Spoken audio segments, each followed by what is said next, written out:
Va a ser una mañana con mucho dato económico, les decía, porque en apenas media hora conoceremos qué pasó con el paro y con las afiliaciones a la Seguridad Social. En el mes pasado venimos de un dato récord, enfatizábamos a las 8 y de una EPA que fue también de récord, pero esta mañana lo que estamos haciendo es contrastar todos esos datos que han marcado objetivamente un hito en la economía con la realidad de los salarios o con la dificultad para poder acceder a una vivienda. A las 8 recordamos lo que nos contó aquí la ministra de Trabajo y vicepresidenta segunda, Yolanda Díaz, el día en que se publicó la encuesta de población activa, y le preguntamos especialmente por los salarios y por qué podía hacerse por aumentar los salarios. La mediana salarial en España es de 1.666 euros al mes, que no se puede vivir con dignidad con 1.666 euros al mes. Por tanto, yo hago aquí un llamamiento a la parte de los empleadores a que hagamos un país mejor. Hay que mejorar los salarios. Esta fue la respuesta cuando le preguntamos, bueno, ¿y el gobierno qué puede hacer? Su respuesta fue emplazar directamente a los empleadores, a los empresarios. 1.600 euros, decía Yolanda Díaz. Según el Observatorio de la Juventud, el salario medio de la población más joven son 1.048 euros al mes. Esos son los últimos datos, aunque este mes de agosto los actualizarán. Veremos en qué queda. 1.048 euros al mes. El alquiler medio para la población joven son 1.072, más luego los 120 euros de gasto de luz, de agua y todo lo demás. De forma que más del 70% de los hogares jóvenes están sobreendeudados. Es decir, la gran mayoría de los hogares donde habita la población joven tiene que dedicar más del 40% de sus ingresos a poder pagar el alquiler y su casa. Lo hacíamos a las 8, pero vamos a profundizar un poco más. Isabel Fernández Pedrote, buenos días de nuevo. Hola, Sasti, buenos días. ¿Qué nos encontramos ahora mismo si hacemos una búsqueda por internet? Pues mira, echándonos esta madrugada en las grandes ciudades, un estudio todo integrado en el mismo espacio, en Plaza Circular, en Bilbao, 1.100 euros, 40 metros cuadrados. En la primera página del buscador solo encontramos alquileres de temporada, siempre inferiores a 11 meses. En Málaga, un cuarto sin ascensor de 3 habitaciones por 1.400 euros. También en el centro, amueblado, este sí con ascensor, 2.300. En el Gothic, en Barcelona, una habitación en un segundo sin ascensor cuesta 700 euros, compartiendo piso. Por un estudio de 40 metros cuadrados ya piden 1.800. Para una persona sería difícil adaptarlo para una pareja. En el distrito de Chamberí, en Madrid, si buscas algo con 2 dormitorios, encontramos 51 metros cuadrados por 1.750 euros. En la zona de Moncloa, un piso de una habitación, amueblado, 1.870. Y si quieres pagar menos de 800 euros, hay muy poco en el centro o dentro de la M30. Es difícil encontrar algo que supere los 25 metros cuadrados. A partir de ahí salta directamente a los 1.000 euros. Eso por no hablar de los requisitos que te piden. En Madrid hay una inmobiliaria que en Idealista pide adelantar 6 meses en calidad de depósito, y en otros anuncios encontramos el pergamino con las condiciones del proceso de selección al que se enfrenta el interesado en la vivienda: nómina, vida laboral, que acrediten que tienes ingresos 3 veces superior al valor del inmueble y un perfil personal. A partir de ahí se cierra el proceso de selección y empiezan a recibir el veredicto en unos días, cuando el propietario escoge. Si descuelgas el teléfono a las condiciones, por ejemplo, de los 6 meses por adelantado, ellos muy educadamente te advierten. Son condiciones exigentes, ellos lo saben, pero si no puedes afrontarlo, lo entienden perfectamente, porque hay una ristra de personas. Alguien lo afrontará, ¿no? Sí, alguien lo hará por ti, ¿no? Son 39 metros cuadrados, 800 euros al mes. Eso implica que la persona interesada en este piso tiene que tener 4.800 euros para adelantar, para poder vivir en este piso, que no tiene ni siquiera ningún armario en el domicilio. Estas son las condiciones y esto es lo que te dicen. Hay algunos anuncios de vez en cuando de particulares, son muy pocos. Estos duran de media unos 15, 30 minutos en Idealista. Si hablas con los particulares por teléfono, te dicen que se han sentido acosados, que no pueden más y que en poco más de media hora tienen más de 30 candidatos. Con eso es suficiente. Dan por hecho que lo alquilarán seguramente con la primera persona que vaya a abrir el Luego piso. las condiciones y lo que se alquila. Decíamos esta mañana a las 8, un anuncio como hay tantos, de gente que la habitación, uno no se puede poner derecho porque la habitación está, llaman abobardillada, en fin, y la gente no puede ni tener una vida normal en su habitación, tiene que ir con cuidado de no darse con el techo. Gracias, Isabel. Hasta ahora. La vivienda, que sigue siendo aquí en nuestro país uno de los principales o el principal medidor de la riqueza, donde se ve la brecha entre unas clases y otras, entre aquellos que aspiran a poder acceder a una casa o que a largo plazo puedan pensar incluso en heredar la casa, porque para mucha gente la única vía de tener algo en propiedad pues es esperar a poder heredar. Antes de entrar en eso, en cómo es la gran herencia, que también va a ampliar como nunca la desigualdad que hay en nuestro país. Pablo Anzola, buenos días. ¿Qué tal? Buenos días. Vamos a empezar por entender, Pablo, de dónde partimos. ¿Cuál es la fotografía hoy? España sigue siendo un país de propietarios, pero son los más ricos quienes tienen en su mano la mayor parte del pastel inmobiliario. Eso es, sí, la vivienda sigue siendo la gran fuente de riqueza en nuestro país, pero no llega a todas las manos por igual. Los más ricos de España concentran hoy el 56% de la riqueza en nuestro país. La mayoría de esa riqueza es inmobiliaria y eso hace que en la práctica casi 4 de cada 10 pisos estén en manos del 10% más rico de la población. Coincide además, y como es de esperar, que los más ricos son también los más mayores, los que pudieron comprar. En España casi la mitad de las propiedades, en torno al 45%, está en manos de los llamados baby booms, los que nacieron entre el 58 y el 75. Estos son datos de un informe reciente de la Fundación AFI Emilio Ontiveros, desde donde advierten: los hijos de esa generación, de los baby boomers, tienen hoy mucho menos que ellos cuando eran jóvenes. Lo explicaba Daniel Manzano. Que sigue aumentando la brecha de riqueza intergeneracional. Los millennials hoy son bastante menos ricos para casi cualquier decil de riqueza que los boomers a la edad que ahora tienen los millennials. Tienen de hecho un 40% menos de riqueza que sus padres a esa edad. Así que esta es la primera brecha. Antes de entrar en cómo afectará esa gran herencia, recalcar que partimos ya de un punto bastante desigual. Esa desigualdad que también se va a heredar y a multiplicar. Lo que viene dentro de unos años es una herencia histórica que va a profundizar como nunca en la brecha entre gente más rica y gente más pobre. Eso es, los que ya tienen vivienda tendrán seguramente más y la mayoría de los que no pueden acceder a una se quedarán sin ella. ¿Por qué? Bueno, pues porque el 80% de los españoles más ricos, el 80%, recibirá una herencia en las próximas décadas, mientras que el 70% de los más pobres probablemente no heredará nada. Es un reparto desigual a solo unos años, lo decías, de que tenga lugar una de las mayores transferencias de riqueza de la historia reciente en nuestro país. Es la herencia de los baby boomers, el grupo más numeroso de la población, que va a dejar, se calcula, más de 4 billones con B de euros a las siguientes generaciones. Lo va a transmitir a una generación que es mucho más pequeña que la generación que transmite. ¿Y esto en qué se va a traducir? En una concentración de esa riqueza, con todas las desigualdades. Y es que ese informe de AFI pone el foco además en cómo la subida de precios de los últimos años, hasta un 70% en la última década, amplía también esa brecha intergeneracional. Los jóvenes no pueden acceder a un piso, mientras los que ya lo tienen engordan su patrimonio gracias a esa constante revalorización. Es una asimetría que irá más, apuntan los análisis con esa gran herencia. Las estimaciones apuntan a que todas estas transferencias están detrás de hasta el 65% de la desigualdad que existe en nuestro país. Estamos conociendo datos récord de la EPA. Veremos a las 9 cuál es el dato del paro. Son datos que los últimos hablan de récord, afiliación récord, un dato histórico de gente que asegura que responde a la EPA en la encuesta de población activa que está trabajando, pero conviene siempre contrastar estos datos que objetivamente marcan un hito en lo económico con la realidad para muchísima y muchísima gente. Te escucho a las 9, Pablo, con el dato del paro. Un abrazo. Precisamente, decíamos, Antón, cuando la semana pasada estuvo aquí la presidenta del Consejo de la Juventud, ella nos dijo, hay mucha gente que dice, pero es que es esta generación, esa generación que llaman mucha gente de cristal, todas las generaciones han tenido problemas. Yo no sé si todas las generaciones se han visto abocadas a una situación como esta, que se agrava, como ahora nos contaba Pablo, también con la desigualdad a través de la herencia, de lo que no van a heredar. Sí, bueno, hay que poner un poco las cosas en contexto, ¿no? La vivienda ha sido y es un problema en España, pues yo desde que tengo uso de razón. Yo no soy boomer, soy generación X, todavía estoy pagando mi piso, como creo que la mayoría de los de mi generación, pero no es, por ejemplo, no es ni de lejos la época en la que más hay que pagar por pedir una hipoteca, ¿no? En los años 90 se llegaba a pagar hasta un 16% de interés. Tampoco es la época en la que los hogares tienen que hacer más esfuerzo para comprar una vivienda. En los años 90 había que dedicar casi el 60%, entre el 60 y el 70% del sueldo, ¿no? Ni siquiera es la época en la que hay que dedicar más años a comprar vivienda. La época en la que más años tuvimos que dedicar a comprar vivienda fue el boom inmobiliario, que rozamos los 10 años, ¿no? Pero han cambiado cosas que hacen que esta situación, sin ser efectivamente la más grave que se ha afrontado, sí tenga consecuencias mucho más devastadoras. Por ejemplo, en los años 80 se construía 10 veces más vivienda pública que ahora. 10 veces más.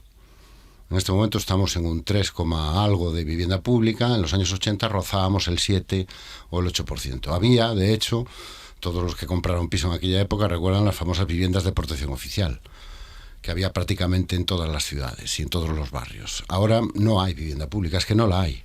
Se ha vuelto a empezar a construir ahora, pero claro, necesitamos un ciclo de construcción. 2, en los 80 y en los 90 los salarios crecían de verdad, crecían en términos reales. Ahora no. Ahora no crecen en términos reales, crecen, entre comillas, en términos virtuales. Es decir, la capacidad de endeudamiento de esta generación seguramente es la menor de la serie histórica. Es decir, un joven de los años 80 a los años 90 tenía mucha más capacidad de endeudamiento. ¿Por qué? Porque tenía un salario que crecía regularmente. El joven de hoy no. Sabe que su salario como mucho se va a mantener. Y son salarios que ya todos sabemos cuáles son los niveles de precariedad y la renta salarial. Tercer elemento, claro, las ciudades han crecido. Es decir, lo que hoy es el centro, en los años 80 eran las afueras. Y claro, uno compara con cuando compraron sus padres, ya, pero es que cuando compraron tus padres ese piso que ahora te parece tan céntrico, entonces era las afueras de Madrid, o las afueras de Lugo, o las afueras de Coruña. Entonces, claro, las ciudades van creciendo y lógicamente las mejores zonas están compradas y están habitadas. Y es difícil comprar una vivienda y si quieres acceder a una primera vivienda tienes que buscar espacios, efectivamente, pues como lo que hicieron tus padres. Y la cuarta razón, que a mí me parece seguramente una de las más determinantes de la situación excepcional que vivimos, junto con los salarios. Aquí el problema son los salarios. Ese es el gran problema. Aparte de que podemos discutir el precio de la vivienda, pero los salarios es el principal problema. Que antes teníamos un mercado de salida. Un mercado que servía como colchón, que era el mercado del alquiler. Si no podías comprar, podías alquilar. Claro, ese colchón ha desaparecido. ¿Por qué? Porque la vivienda habitacional, buena parte, un porcentaje importantísimo de la vivienda habitacional, se ha ido a un negocio mucho más rápido, mucho más efectivo, en términos fiscales y en términos de beneficio, que es el alquiler vacacional, ¿no? Entonces, y eso coloca efectivamente a esta generación en una situación que, con todos mis respetos, para la cita que hacías antes, ¿no? Los que ya, por desgracia, no tenemos 20 años, tuvimos que hacer frente a una situación difícil, sí, pero en un contexto que nos resultaba mucho más favorable. Cristina. Pues la verdad es que poco que añadir a la radiografía completa que ha hecho Antón. Es cierto que yo creo que cuando hablamos de la vivienda nos fijamos poco en los salarios y en la precariedad laboral. Nada, no nos fijamos nada. Exacto, y en el hecho de que los jóvenes tienen trabajo, pero no saben si la semana que viene lo van a tener, claro. Y van cambiando de trabajo, pueden encontrarlo más o menos con cierta facilidad. Pero con todos mis respetos, que se entienda lo que voy a decir, con todos mis respetos. Tristemente seguimos siendo un país donde las principales salidas laborales sigue siendo la hostelería y el comercio. No somos un país donde un chaval que haya estudiado una carrera de investigación o de tecnología o de ciencia tenga fácil una salida laboral. Y estamos hablando de sectores donde los sueldos son especialmente precarios, tanto el de la hostelería, que además tiene mucha temporalidad, como el comercio, son sueldos precarios y con una enorme temporalidad. Y ese sigue siendo la radiografía, aunque los datos son que aumenta el número sobre todo de cotizantes, que yo creo que sobre todo el dato en que hay que fijarse siempre, en los cotizantes. Es verdad que seguimos teniendo una precariedad laboral enorme. No sé, yo sí soy de la generación de los boomers, yo me embarqué, yo sí tengo la casa pagada. Cuando sale el tema de la edad, ¡qué suerte! Claro, cuando sale el tema de la edad digo, sí, vosotros sois mucho más jóvenes, pero yo tengo la casa pagada, ¿no? Ese es siempre mi argumento. Y es verdad que con enormes dificultades, pero siempre tenías la sensación de que ibas a tener una mayor estabilidad laboral y de que tu sueldo nunca iba a menguar. De que, bueno, ibas a ir mejorando año tras año y trabajabas en empresas que a lo mejor es que tenías no 12 pagas, sino hasta 16. Es decir, que la situación era muy diferente. No, y sobre todo, si me permites, que cada año el salario crecía realmente. Claro, y crecía, no exacto.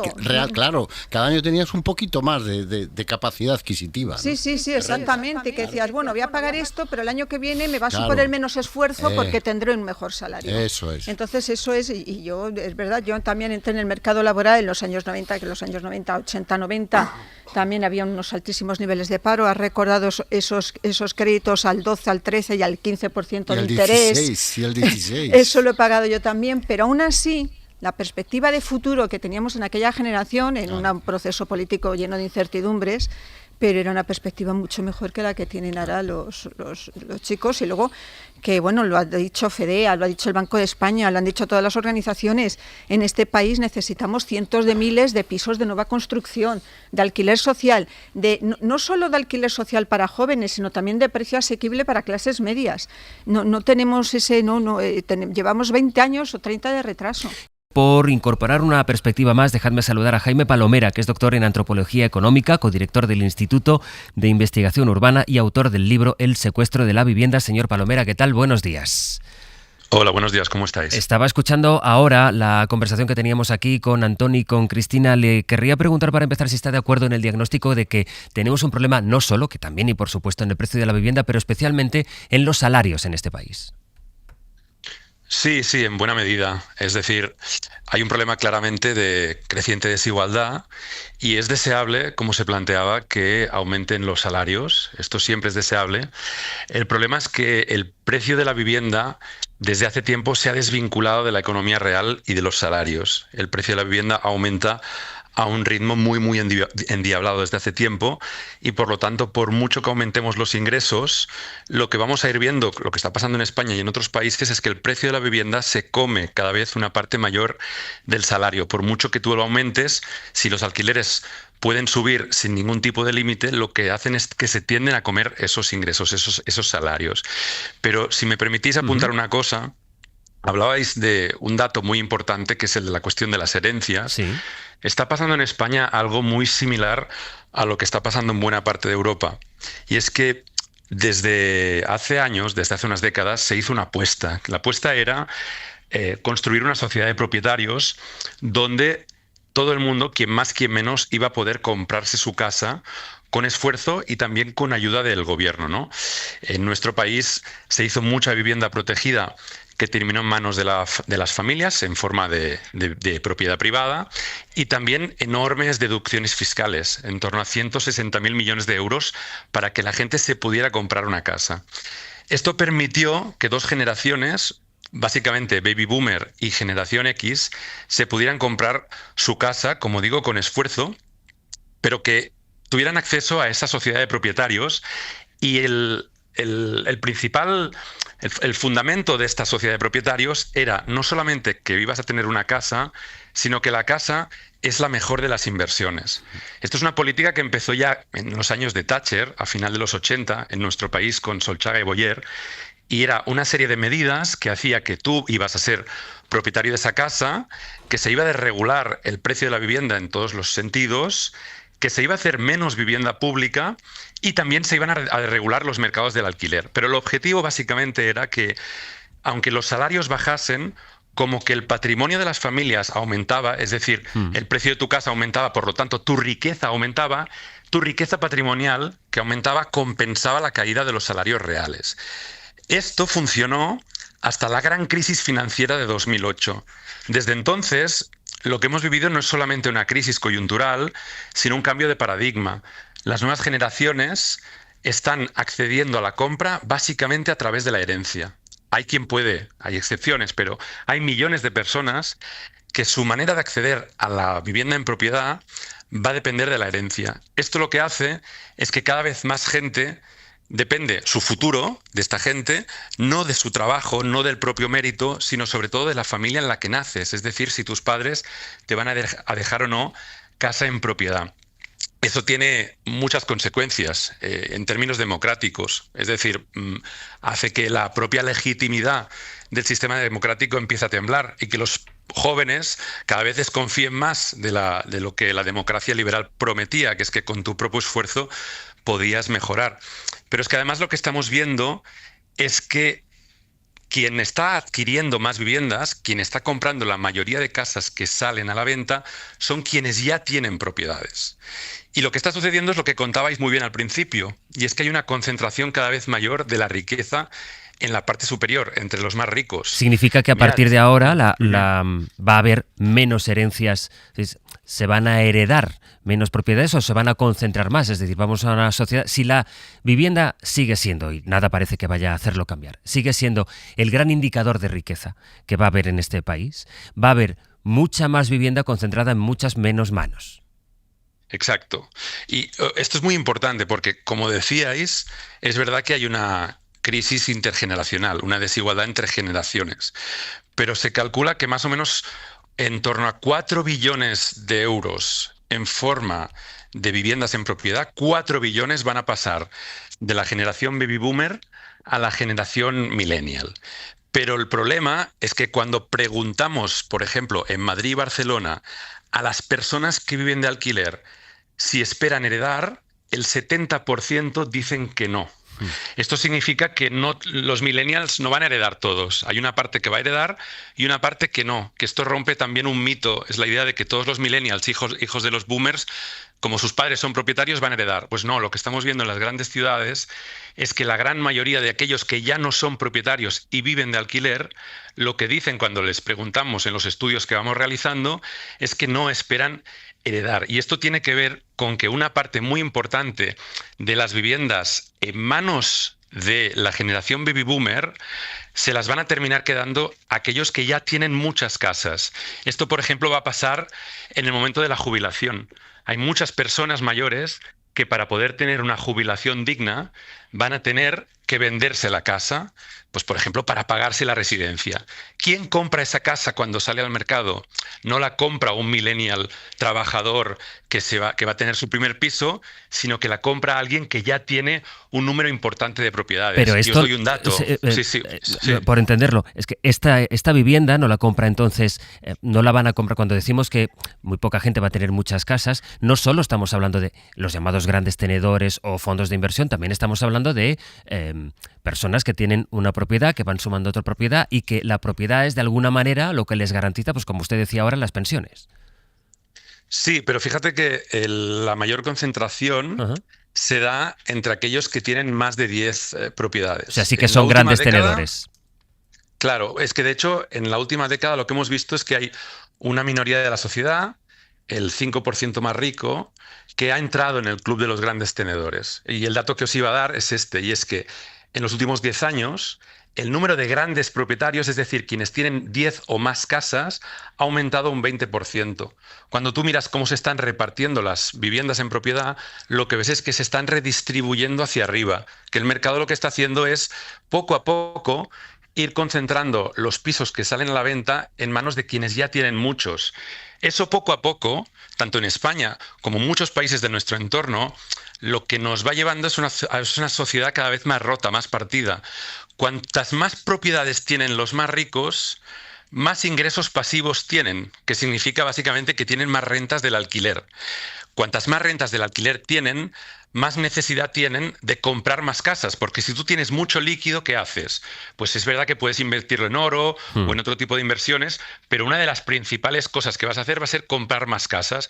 Es un círculo vicioso que la única manera de romperlo es mediante unas nuevas reglas del juego, básicamente fiscales. No hay grandes soluciones o grandes inventos. Históricamente, este tipo de círculos viciosos se han conseguido superar o romper mediante una fiscalidad que permita que las viviendas no sigan redistribuyéndose hacia arriba a la velocidad a lo que lo están haciendo.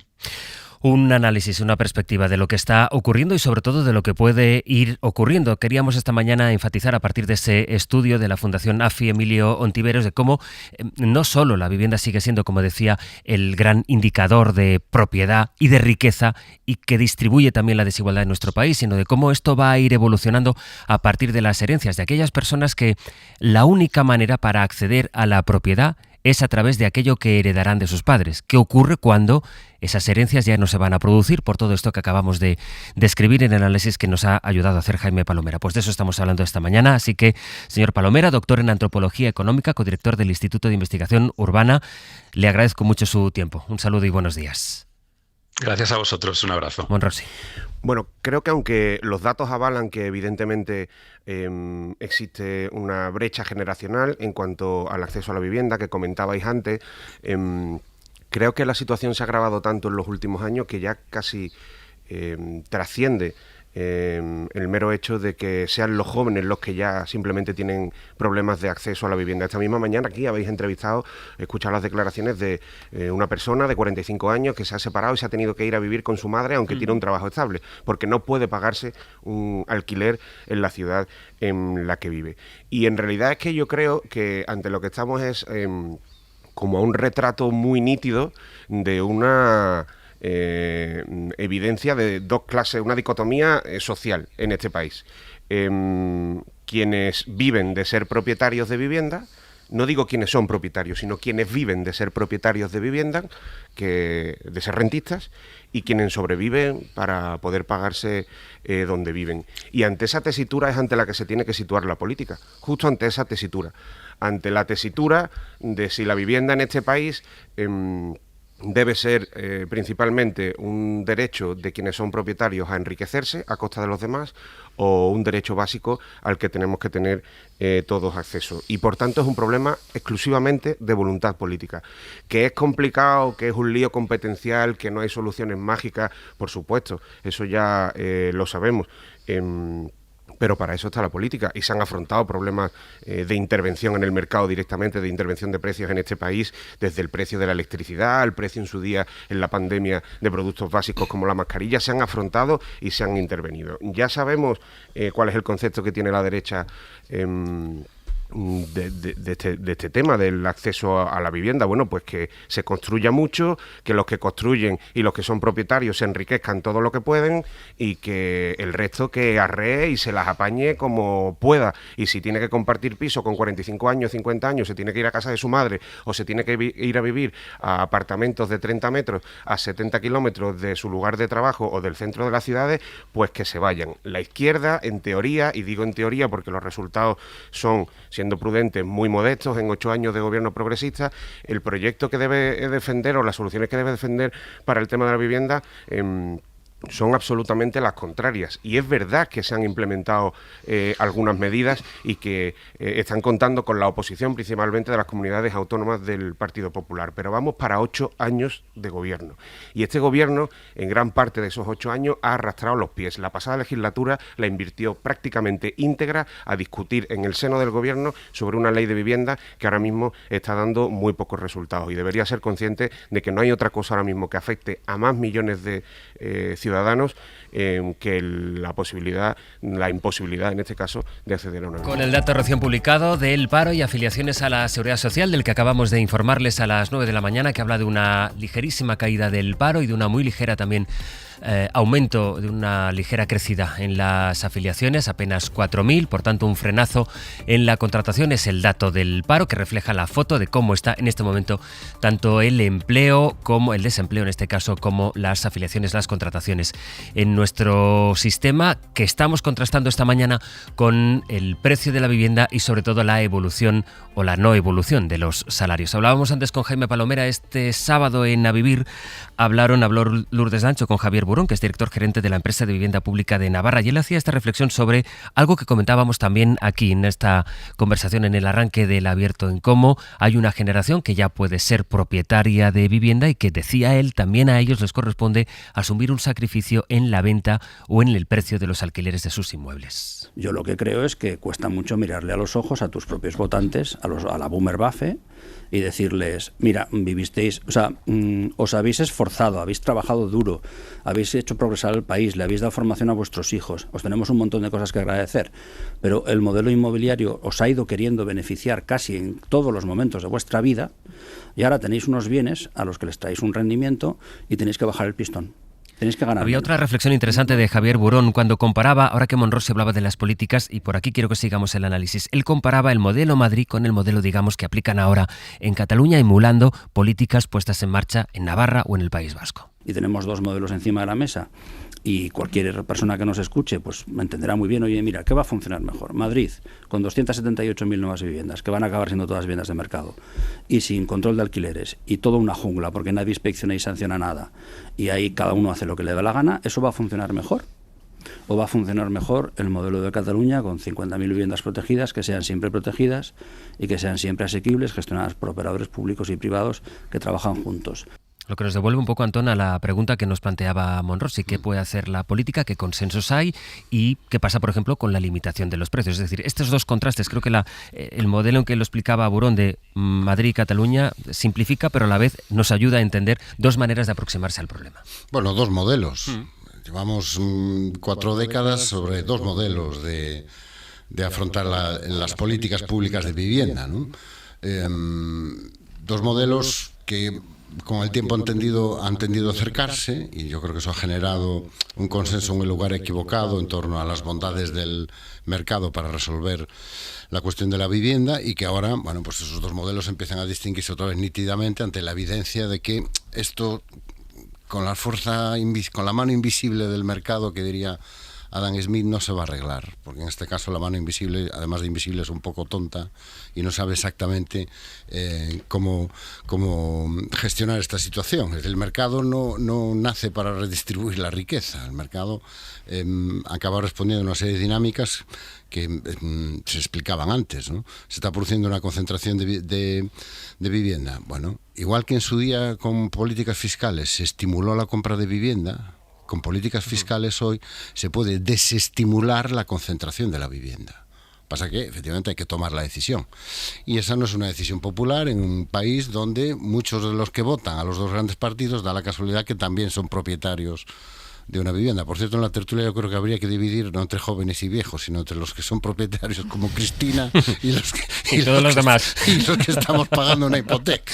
O incluso los que alguna eso, ventaja o tendría que incluso los tener la que edad. Claro, ahí estamos, ya, pero es que yo tengo edad y no tengo esa ventaja tampoco. Entonces yo sí que soy perjudicado. Bueno, la primera cuestión, la política fiscal, la primera cuestión es: hay que tomar la decisión de intervenir, porque esto solo no se va a arreglar. Punto 2, la política fiscal sirve para impedir que se produzcan estas concentraciones, igual que sirve para impedir los sobrebeneficios.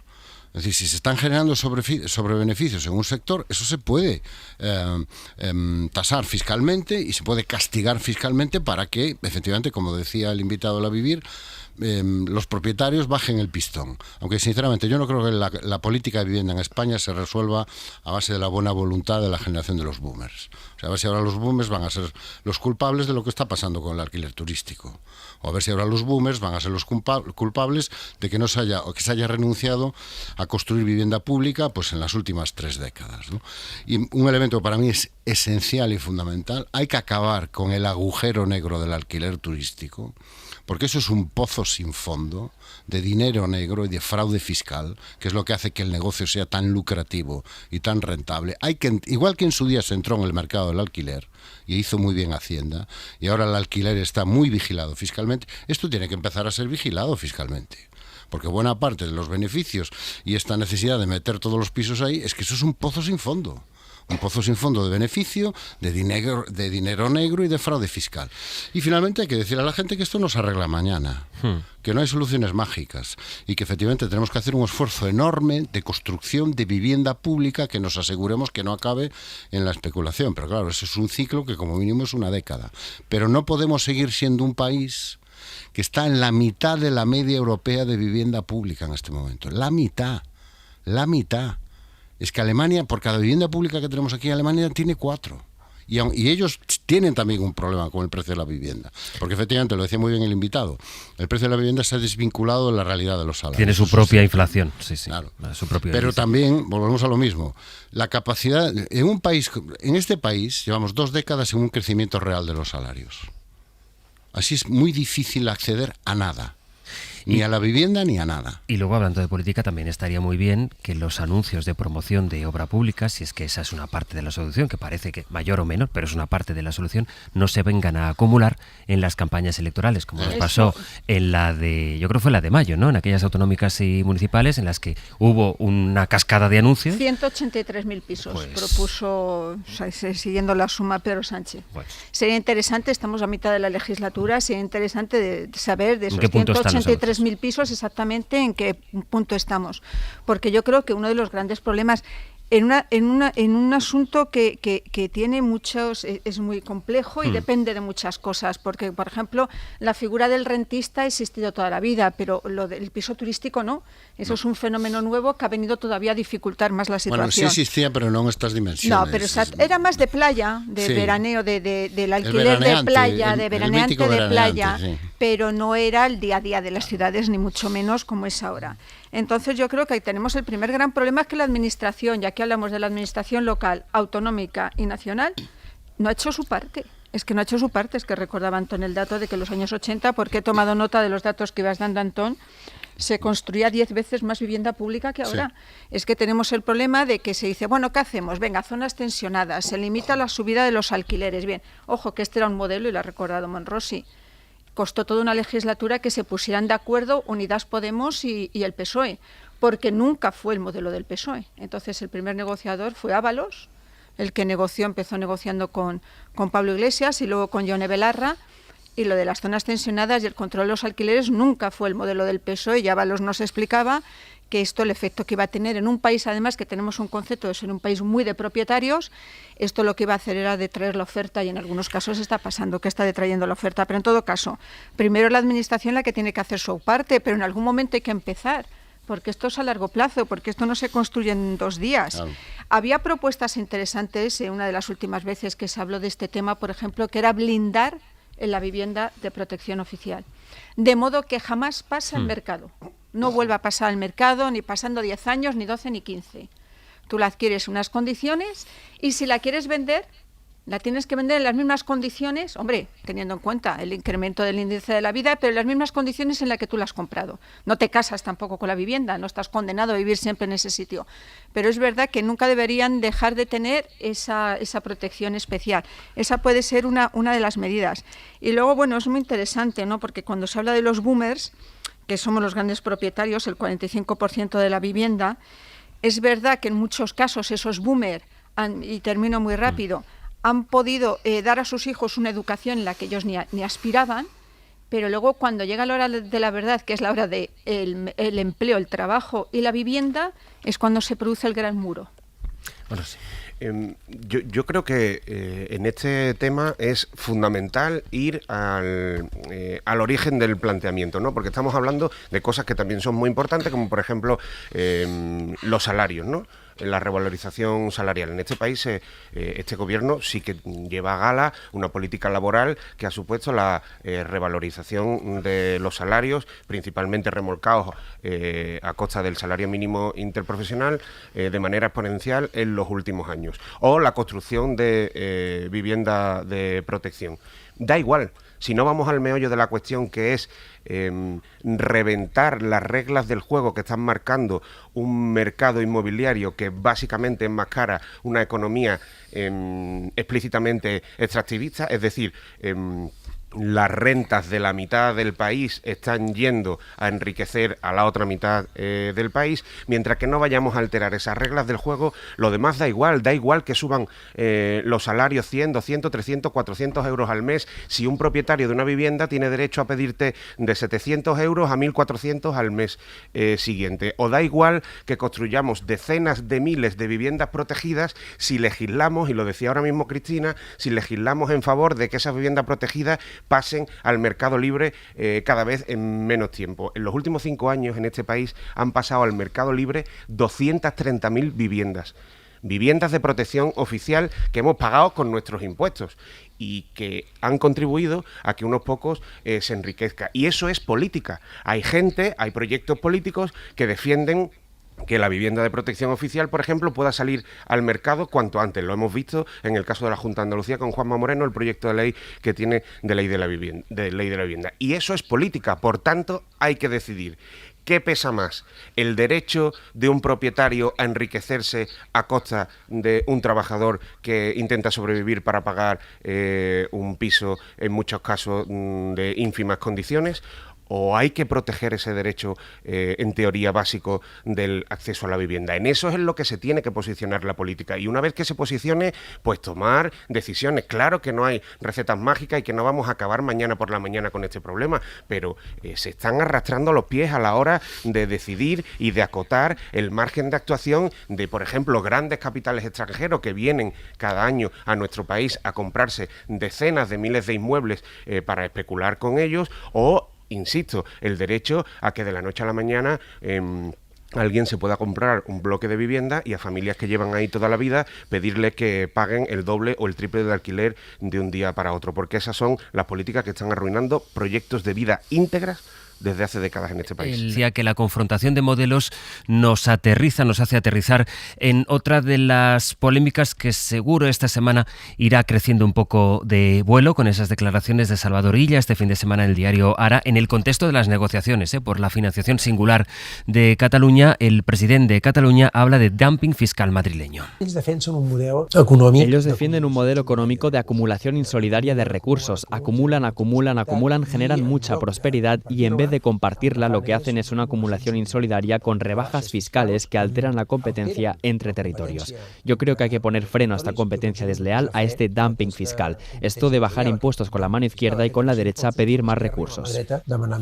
Habla ella de competencia desleal, le contestó Ayuso en Twitter, dice: Madrid aporta el 80% de su recaudación, el 70% de la caja común, solo con el margen regional bajamos los impuestos, mientras la Generalidad, ella lo escribió así, Generalidad, fríe a los catalanes para sus negocios a costa de todos los españoles. Es verdad, Cristina, que la polémica no es nueva, es verdad que esto lo hemos escuchado de otros presidentes autonómicos y de otras comunidades, todo parece que vuelva más en agosto, pero es verdad que el contexto distinto en esta ocasión es esa negociación para una financiación singular. A ver, yo puedo entender la legitimidad efectivamente de otros territorios que entiendan que hay una competencia por parte de Madrid. Ojo, Madrid ejerce su ámbito de competencia, que puede ejercer cualquier otra comunidad. Quiero decir con esto que no se está saltando la ley, que eso yo creo que es importante.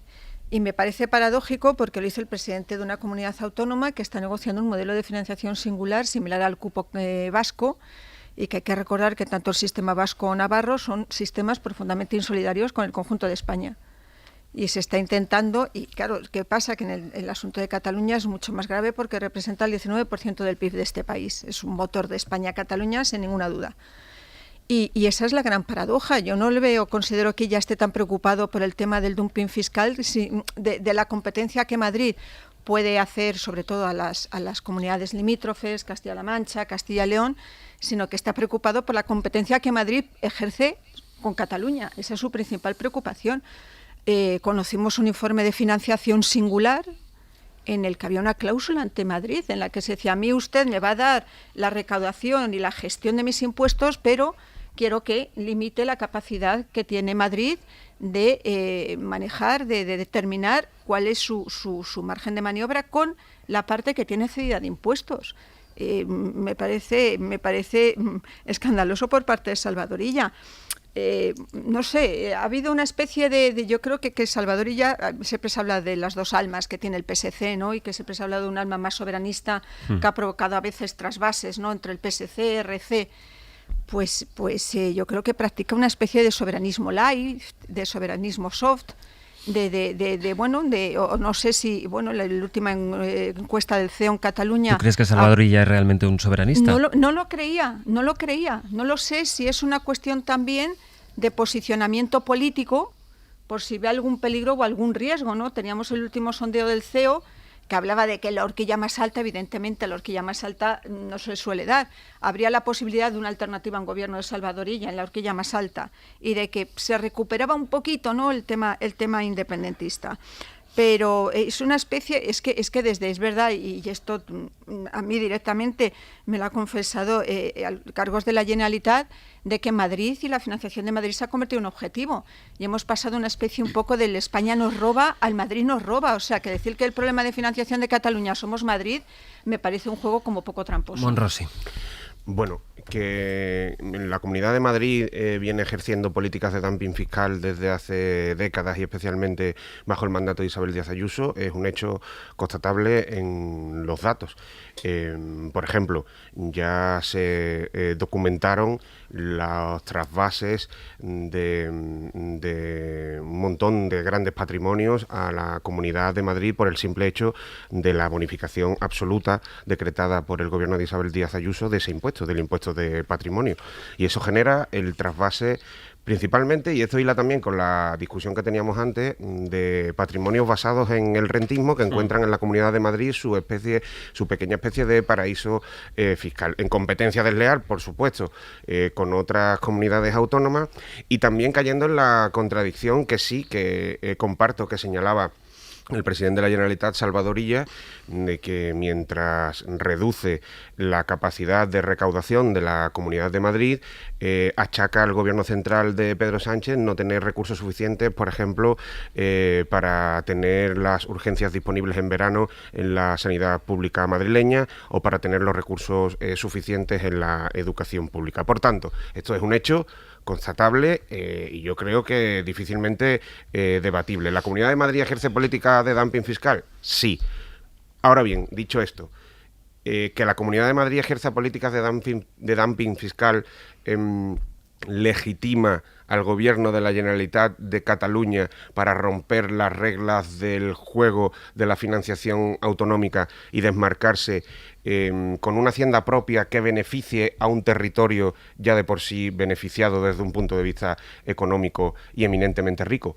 Pues mi respuesta clara y rotunda es no. Si un proyecto progresista siempre defiende que quienes tienen más tienen que pagar más impuestos, hablando de personas, pues no encuentro razón alguna por la que no tenga que ser así, hablando de territorios. Antón.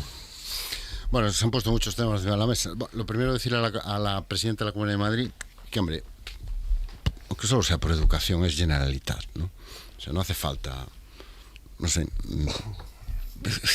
es tan innecesario, es tan ridículo no recurrir a ese tipo de cosas, así como nota a pie de página, ¿no? Y después, a ver, yo creo que es importante no confundir que haya un sistema centralizado con la solidaridad. O sea, que exista que todos tengamos el mismo sistema fiscal sea garantía de solidaridad. Por ejemplo, con el sistema actual podemos preguntarle a una comunidad que Sastre conoce muy bien, Valencia, que nos puede dar a todos lecciones de solidaridad, porque ellos sí que dan mucho más de lo que reciben y llevan así bastante tiempo. Entonces, y aquí no hay cupo ni nada, no. Es este sistema que castiga sistemáticamente a determinadas comunidades y beneficia a otras. Galicia, por ejemplo, es otro caso bastante claro, ¿no? Tener una población dispersa es algo que nadie nos compensa y que tenemos que asumir con nuestros propios recursos. ¿El sistema de cupo es insolidario? No, el sistema de cupo lo que es responsable. Porque si a la Hacienda Vasca le va mal, no está papá Estado detrás. Si la Hacienda Vasca tiene dificultades para financiarse en los mercados, no está papá Estado detrás. Se tienen que financiar ellos con sus recursos, y su sanidad y todos sus servicios con sus propios recursos. Yo me parece que haya una comunidad o otro territorio que quiera tener ese sistema no me parece insolidario. O sea, el hecho de que yo quiera algo no significa que vaya a ser insolidario con ninguno de vosotros. Igual que el hecho de que vosotros no lo queráis afecta a mi derecho de quererlo. Entonces, si se puede ir yo, sinceramente, yo creo que tenemos un problema grave en España, no tanto de dumping fiscal como de ilusión fiscal. Hay muchas comunidades autónomas de todos los colores que se han instalado en una ilusión fiscal, ellas son las que bajan los impuestos y ellas son las que le ahorra dinero al contribuyente. Y el malo es el Estado, que o es el que cobra los impuestos o es el que le niega o nos niega los recursos que en justicia nos corresponden. Y mientras no se rompa esa dinámica, va a ser muy difícil encontrar un sistema de financiación. ¿Por qué es tan difícil llegar a un acuerdo de un sistema de financiación en este país? Aparte de la crispación, la polarización, nunca ha sido fácil. Porque al final el único que asume la responsabilidad es el Estado central. Y las comunidades autónomas que deberían asumir su cuota parte de su responsabilidad están mucho más cómodas en el papel de no, yo soy la que bajo impuestos. La que sube impuestos y la que cobra impuestos es el Estado. Y el responsable de que nuestra sanidad esté como esté o nuestra educación esté como esté no soy yo, que es el Estado que no nos da los recursos que nos corresponden. Entonces sería muy bueno, si queremos empezar a construir un sistema que realmente se pueda ir corrigiendo y arreglando con pactos regulares, distribuir un poquito más la responsabilidad fiscal. Porque sin responsabilidad fiscal es imposible llegar a acuerdos. Mientras varios de los actores que se sientan a la mesa estén instalados en esto que llamaban los economistas en los 90, ¿no?, la ilusión fiscal va a ser muy difícil llegar a un acuerdo, porque es una posición políticamente muy cómoda. Yo soy el de las buenas noticias, los de las malas noticias son todos los demás. Cristina. No, yo quería recordar que el Estado somos todos, ¿no? Cuando se dice es que luego piden dinero al Estado, es que el Estado somos todos los contribuyentes de este país, también los madrileños, también los andaluces. Los vascos no. Bueno, exacto, ni los vascos ni los navarros. ¿Tú crees que no es un modelo insolidario? Porque es verdad que cuando les va mal, pues tienen otras dificultades, pero tienen un sistema económico que hace que en el peor de los momentos, pues ellos puedan resistir mucho mejor que el resto de las comunidades. Y luego, a mí me parece una acusación total y absolutamente injusta, y creo que está alentando una especie de esto del enemigo común, hablar de la acumulación insolidaria de Madrid. Cuando, hombre, pueden quejarse Valencia, puede quejarse Murcia, que tienen un problema de financiación enorme que no se soluciona. Cataluña no es de las peor paradas, ni mucho menos. Y es que a mí me cuesta en todo caso mucho hablar de territorios, porque creo que aquí los que hacen la declaración somos los ciudadanos, no lo hacen los territorios. Y esto, bueno, fue en época de Montoro, precisamente cuando se empezó a hablar de las balanzas fiscales y de los territorios. Evidentemente Cataluña no es ni de lejos de las peor financiadas, y creo que esta acusación de la acumulación insolidaria, hablando de Madrid, cuando somos de las que más aportamos a la caja común, lo que haga falta que haya que aportar, que además es que ni me lo planteo, sé que aportar eso se aporta, me parece profundamente injusto. Da la sensación de que aquí en Madrid nos metemos el dinero debajo del colchón. Yo creo que hay que establecer el paralelismo que comentábamos antes para entender si es justo lo que plantea ahora Cataluña, la Generalitat de Cataluña. Bueno, en realidad lo que concede la Generalitat de Cataluña a algunos de los socios de gobierno, porque sabemos que este pacto se hizo también, al calor no solo de la investidura de Salvador Illa, sino en el marco de la dependencia política del Partido Socialista en España y de Pedro Sánchez, para gobernar con el independentismo catalán. Insisto, si defendemos que las personas físicas con más ingresos tienen que aportar más, por ejemplo, para la sanidad y la educación pública de los que tienen menos recursos, porque en eso se basa la igualdad de oportunidades y el Estado de Derecho, no entiendo por qué el planteamiento debe ser diferente para los territorios. Y esto no va de, oye, perdona, es que yo me he levantado y quiero ser más responsable y gestionar mis propios ingresos y mi propia recaudación. No, esto va de privilegiar a unos territorios sobre otros. De eso va. No va de otra cosa. Va de privilegiar a territorios que tienen más recursos para que se queden con más recursos bajo única y exclusivamente ese argumento, que ellos tienen más recursos y que aportan más que otros. Pues sí, Cataluña y otros territorios del Estado, también Euskadi, se han beneficiado, por ejemplo, de políticas industriales del Estado, y también en otros momentos de la historia han ejercido de dumping fiscal y casi de dumping laboral con otros territorios mucho menos beneficiados históricamente en este país. Y ahora lo que están diciendo es que, oye, es que nosotros tenemos un IRPF superior a Extremadura, a Andalucía o Murcia, y por tanto aportamos más impuestos y más recursos al proyecto global. Y eso es injusto. No, eso no es injusto. De eso va la solidaridad fiscal. Y si de eso va la solidaridad fiscal entre ciudadanos, insisto en que no entiendo por qué el planteamiento debe ser diferente para territorios. Porque los territorios son diferentes. No, y tienen necesidades diferentes. No, estructuras los territorios no son diferentes.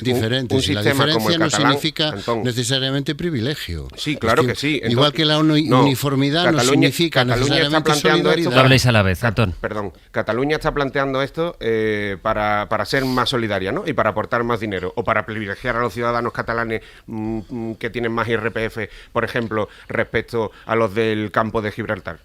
Hombre, claro, por supuesto, y están en su derecho, Deja que hable Antón ahora, están en su derecho los gobernantes catalanes de reclamar algo así, pero nosotros estamos en la obligación de explicar por qué lo hacen. Antón. Bueno, pero habrá que explicarlo poniendo encima de la mesa la realidad. Y la realidad es que el sistema, Cataluña lleva contribuyendo al sistema de financiación común y a la solidaridad interterritorial, pues claro, en las últimas décadas. ¿Y de cuánto tiempo tiene que durar esa solidaridad? Tiene que Mientras ser que sea siempre una la comunidad misma. rica. Los territorios, que han hecho los territorios que han recibido esa solidaridad con esos recursos. Es que esos debates hay que ponerlos encima de la mesa.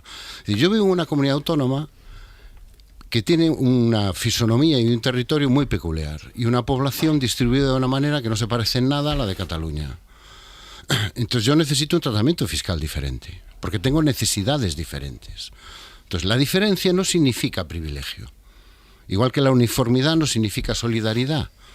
Entonces yo creo que lo que es importante es plantear el debate fiscal en términos fiscales, no en términos de agravio comparativo, quién recibe más, quién recibe menos. Tendrá que estar relacionado con la capacidad de cada uno de esos territorios, con la capacidad de las personas que viven en esos territorios, con las necesidades de esos territorios, con las deudas que puedan existir entre unos territorios y otros. Pero yo no creo sinceramente que el planteamiento catalán, que es discutible y no estoy yo aquí para defenderlo, ni mucho menos, se basa en una idea de que queremos privilegios frente a otros territorios. Cristina Izquierdo, a lo mejor lo que ponen encima de la mesa es, oiga, a lo mejor ha llegado el momento, después de 40 y pico años de sistema de financiación autonómico, de replantearse si la solidaridad territorial funciona como debería estar funcionando y si la responsabilidad fiscal que están asumiendo los diferentes territorios se corresponde con los recursos que reciben. Cierro contigo, Cristina, que no, quiero a mí cambiar hay de un asunto. concepto que me parece aberrante, que es el de la ordinalidad. Como yo aporto más, tengo derecho a más. Ese es el principio. No, tengo derecho a mantener mi es como renta. Es como si yo pago más impuestos que mis vecinas y exijo para ello una mejor sanidad y una mejor educación pública porque aporto más. De principio, o sea, el principio de redistributivo que tienen los impuestos y de solidaridad. Es que como hablamos entre territorios, vamos a hablar entre ciudadanos. De solidaridad entre ciudadanos es básico en un Estado de Derecho. Lo que pasa que cuando dices, entiendo la filosofía de hablar como ciudadanos, no como territorios, pero al final el que es imposible no hablar de territorios cuando tú piensas en una persona que va a la sanidad pública de Extremadura o de Cataluña, o de Andalucía, o de Madrid, efectivamente. Y quieres ver, es decir, al final los territorios son los servicios que recibimos también los ciudadanos y la financiación de esos servicios. Los ciudadanos los que tenemos que tener absolutamente, derecho pero también, a una cartera y luego, de servicios públicos, evidente, todos. Hay otro debate. Vivas donde vivas, con todas las dificultades que puede tener la despoblación, el hay otro debate, envejecimiento. y lo cierro aquí, que es también la oportunidad, es decir, el por qué surgen los debates.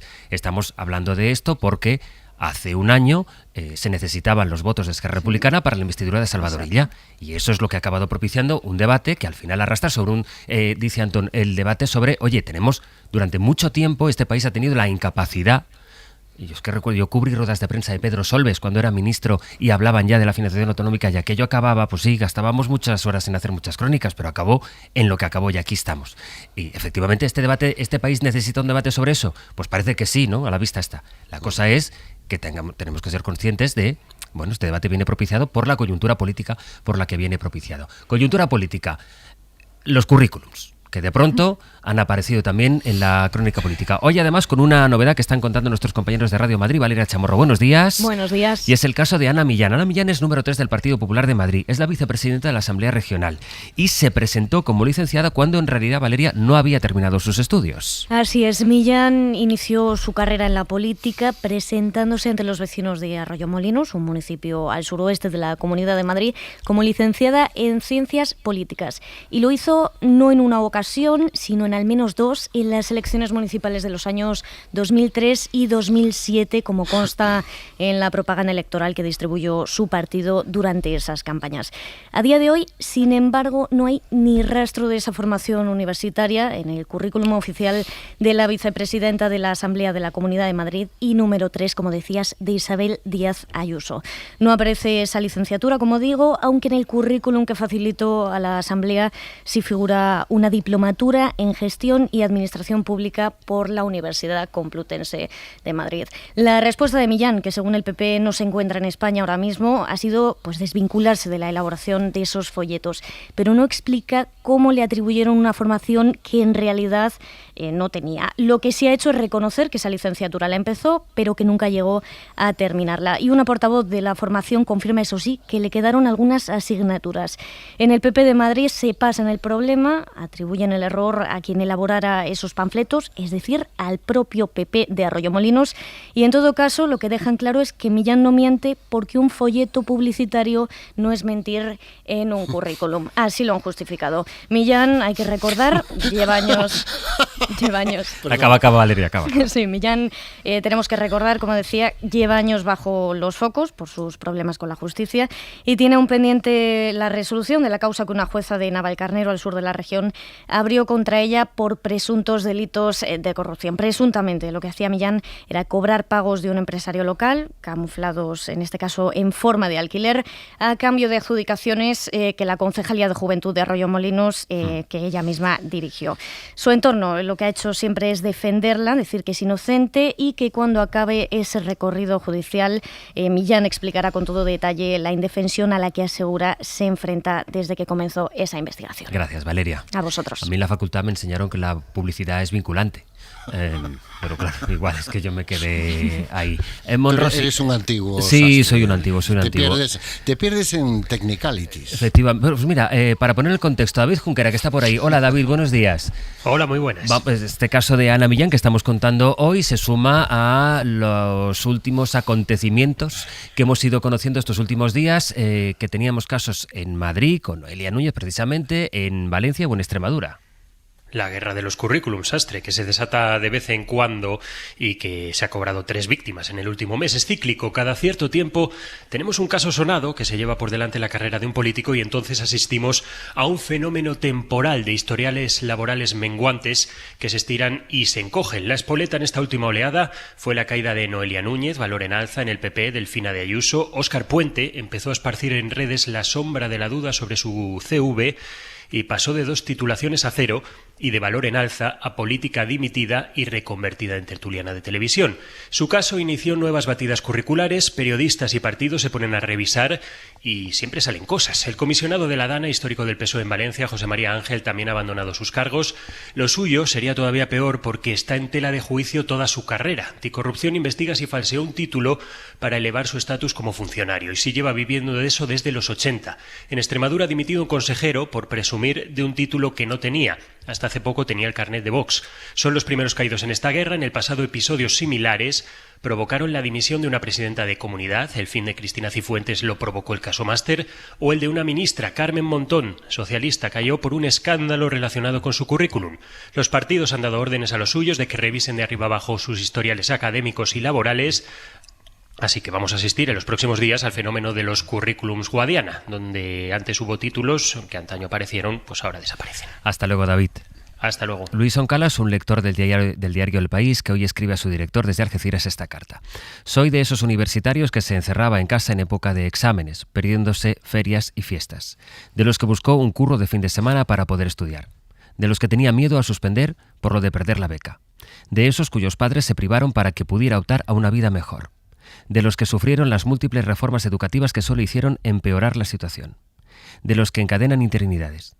Por eso me parece un insulto superlativo que aquellos que se supone nos representan y dirigen mientras presumiendo de unos títulos, mientan presumiendo de unos títulos que no tienen o que no existen.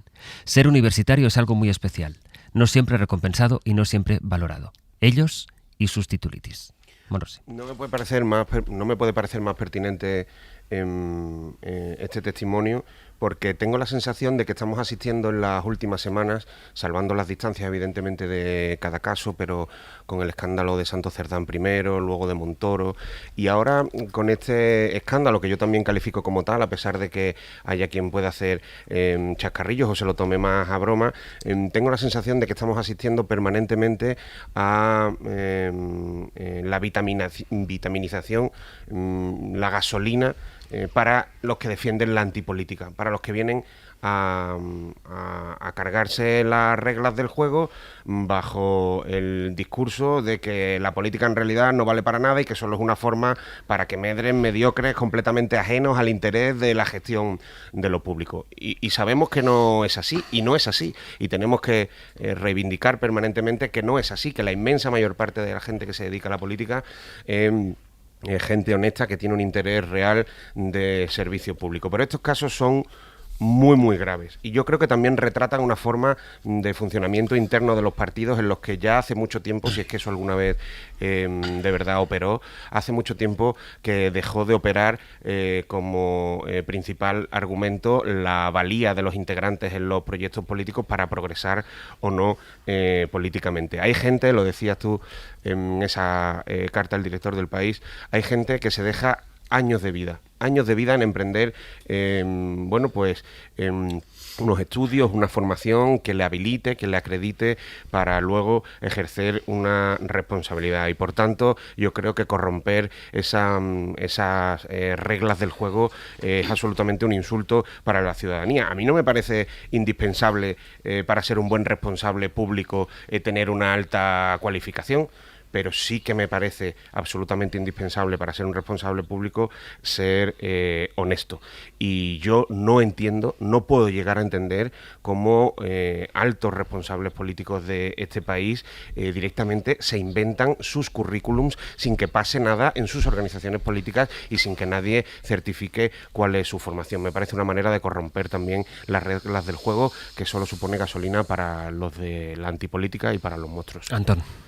Bueno, yo como trabajo en la universidad voy a aprovechar para hablar de mi libro y decir que a ver si este debate sirve para que se abra otro debate, que es el debate sobre la inversión en educación superior en España.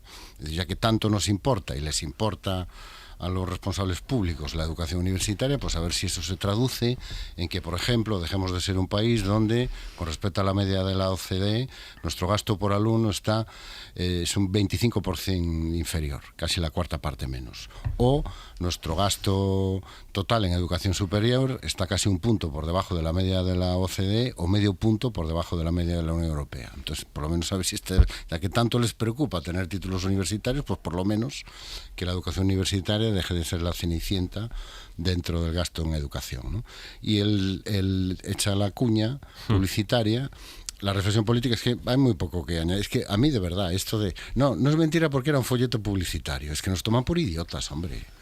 Es como el primer argumento de muchos de los que son cogidos en falta. No, es que estaba muy ocupado haciendo política y no podía estudiar. Si yo tengo decenas de alumnos, he tenido decenas de alumnos que venían directamente a clase de su puesto de trabajo. Y así durante cursos y cursos y cursos y cursos. ¿Pero qué excusa es esta? No, yo es que, claro, la política me absorbía, el servicio público me absorbía tanto tiempo que no pude terminar mis estudios. Oiga, por lo menos tenga la decencia de callarse y de asumir su responsabilidad. Es decir, cuando uno miente, miente. En la radio, en un folleto publicitario o en la cama con su pareja. Pero es mentira. O sea, el contexto, el medio, el formato, el soporte de la mentira no alivia la responsabilidad. Un currículum no es un folleto publicitario, no debe serlo. Es donde se supone que acreditas tus conocimientos académicos, tu formación, de lo que eres experto o no, partiendo de la base de que no tienes que ser universitario necesariamente para ser un buen servidor público. Hombre, es verdad que para acceder a determinados puestos, pues yo entiendo que un ministro de Economía tiene que saber de economía. Un ministro de Sanidad no tiene por qué saber operar a corazón abierto, es decir, también depende de qué tipo y si quieres en general que tu clase política sea una clase política bien formada. Pero bueno, al fin de cuentas también puede ser el reflejo de la sociedad en la que vives, que no todo el mundo es universitario. Y a mí, habéis hablado de los 3 ejemplos de las 3 dimisiones que ha habido, que ha afectado a 3 partidos diferentes, porque estamos hablando de una cosa que es enormemente transversal. No sé si a vosotros os llamó la atención, pero a mí me llamó poderosísimamente la atención que la ministra de Universidades, Diana Morán, saliera en defensa de una persona que no es que ha inflado o falseado su currículum, sino que falsificó un título. Supuestamente. Bueno, supuestamente, todo supuestamente, tienes toda la razón, todo desde el punto de vista presunto y supuesto. Hemos visto un presunto, supuesto título con las cuestiones que se supone que pudo falsificar. Que eso es lo que añade gravedad al asunto, que presuntamente no es que inflara su currículum, sino que se valió presuntamente de ese título universitario, además, para acceder a niveles más altos de la administración. Y tenemos una ministra de Universidades que sigue alabando la honestidad y la valía de su excomisionado, su excomisionado para la DANA. En fin, y luego otro apunte. Esta es una cuestión que decíamos lo del fenómeno temporal. Vamos a ver, te van a mirar el currículum. Más tarde o más temprano te lo van a mirar. Más tarde o más temprano van a mirar si has modificado el currículum a lo largo de los años. Digo, si eres cargo público o político. Falsificarlo, falsearlo, hincharlo, es una auténtica estupidez. Dejadme cerrar la política nacional con este testimonio que en Galicia hemos escuchado precisamente este fin de semana. A quien no sabe distinguir una broma, yo le diría, tómate un albariño y descansa. Y desde aquí les mando mucho ánimo a todos los que tienen que trabajar en agosto. Tú supiste distinguir la broma, ¿no, Antón? De que cuando dijo Feijóo que las vacaciones estaban sobrevaloradas. Vale. Yo sí, es ironía sutil, nuestra. Pero bueno, le pasa mucho en Madrid, ¿eh? No le acabáis de pillar el tono irónico.